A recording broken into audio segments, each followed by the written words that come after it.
Hello, welcome to Dice Tower. I'm Wendy Yi, and today I will be reviewing French Toast by Peter Hayward.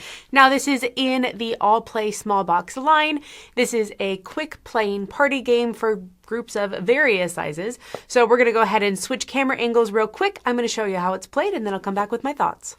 In the game French Toast, all players are humans except for one player who is an alien. That alien will draw a noun card and keep it secret.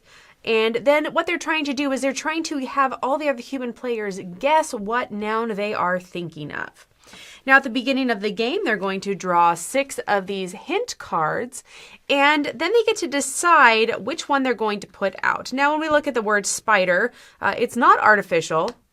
I hate when it's inside. It's not damp. It's not made of wood. It's not magic, and it's not clear. So these clues may seem like they are terrible for getting us to pick spider. However, we're going to be getting 6 of them throughout the game. So maybe I'd put down it is not artificial. That way we know that it is something that is more natural. All right, so this game takes place across 6 rounds. At the beginning of each one of those rounds, like I said, you're going to place out one of these clues as the alien, and then you have this timer. I think it's about 30 seconds, maybe a minute long. It's pretty short, and players are going to be then shooting words towards the alien, and the alien can do one of 2 things on a turn. They can either state the word French toast, which they will say at the beginning, or they can say a word that is closer to the noun, but it has to be something that somebody has already said. So let's give you an example. The game starts, we flip this over, and the alien says French toast to let us know that this is the beginning of the game. Then the players will look and they'll see, well, it's not artificial, so maybe we'll say something like tree. Maybe it's a tree. And so we'll say, well, a tree is closer than French toast is to a spider. So the alien will now say tree.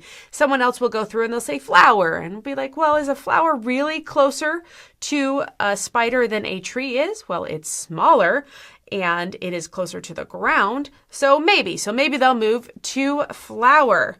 And so players continue, and maybe they start saying a whole bunch of different plants. Then, luckily, the timer will end relatively quickly. We'll pull out something else, and we'll pull out one of these little cards. So 6 more cards. We start looking at them. Well, it's colorful. It's ugly. Ooh, that's a good one. Let's use ugly. I think that spiders are quite ugly. I'm sorry if you think they're adorable. But I'm hoping that it's not artificial and it's ugly, will help them guess, because maybe they'll be less focused on pretty little flowers and maybe they'll go somewhere else with that. So then we start with the last clue, which was flower. We flip over the timer and the alien says flower. And everyone says, ooh, well, flowers are pretty. Maybe I should pick something that's ugly, like a cockroach. Oh, those are natural. Those are, ugly. Okay, cockroach. And then so the alien will then continue saying cockroach until we get closer. And now we're in the bug category. Then the timer run out and they'll do something else. Well, this is helpful. It is mobile, right? They move. And some of these other things may or may not fit based on what it is. But then you continue through until someone finally either guesses the word or you run out of those 6 rounds, you run out of all the time, and then you lose. Now, the good thing about losing is that it's super easy to reset this game. You just have someone else become the alien, you reset the noun, you shuffle all of the hint cards, which you should use all of them if you've made it through all 6 rounds, and you just start over again. One last thing I want to point out is that there are a ton of basic noun and advanced noun cards, so you can choose your level of difficulty and you will have lots of replayability. All right, let's head back to the studio and I can share with you my thoughts.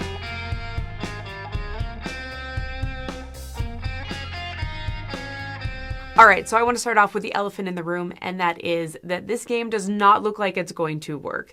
Like, just reading the back of the box, which basically explains most of the rules, it sounded like it was going to be really annoying because you're going to keep hearing the same word over and over again. And 2, it sounded like it just straight up wasn't going to work.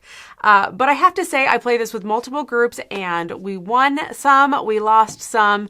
Some were easier, some were harder.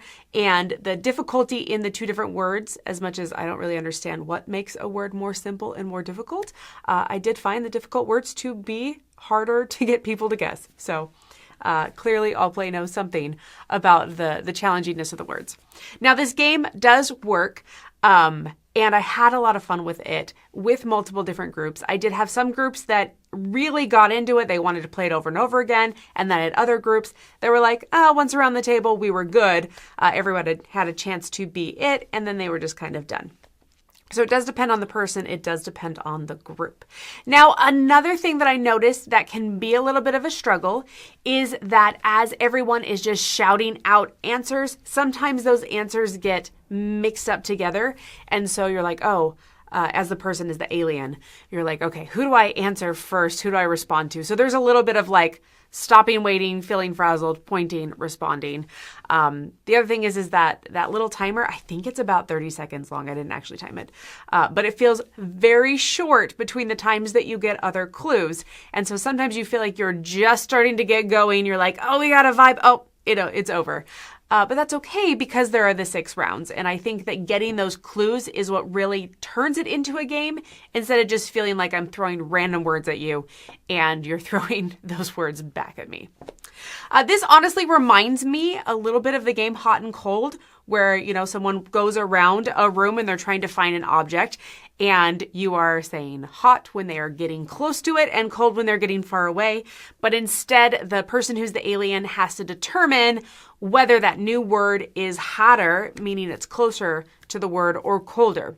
And I do find that there's also times where we get kind of just stuck because none of the words really get you closer to the word that you want, and you're really off in left field. And so there are times where, like a clue that came out was metal and heavy. And so we're on these like big things like space shuttles and ships and whatever. And it has nothing to do with anything mobile or anything that is like a vehicle. There were times we were stuck on that, and it really takes someone to just throw out something totally different to change that away from, whatever you're stuck in and kind of move it to the side. And there's no good way for the alien to let the group know that they are way off in left field other than changing that word. And so sometimes you get stuck, but I really think that it's so super player dependent in that way because you have to be aware and you have to, really expand your options a lot. And I think that is what makes the game even more interesting is like, how do we get from the vehicles that we're working on to, something that's totally different. I don't know, what's big, heavy, and metal? A TV screen. That has metal in it, right? These days? I feel like it's all plastic. Anyways. Yeah, so just switching that focus, switching that thing. I remember at some point we were talking about like baby ducklings, and it was something like way different, but we eventually got to like baby ducklings. We got to babies. We're like, okay, we're getting there. And it was just very often left field. So, yeah.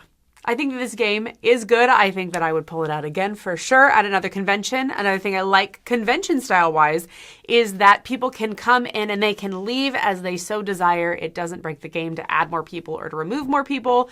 However, the more people you have, the more you just have those constant words coming. So on that note, I'm going to give this one a 7. I did enjoy French Toast. I do recommend it.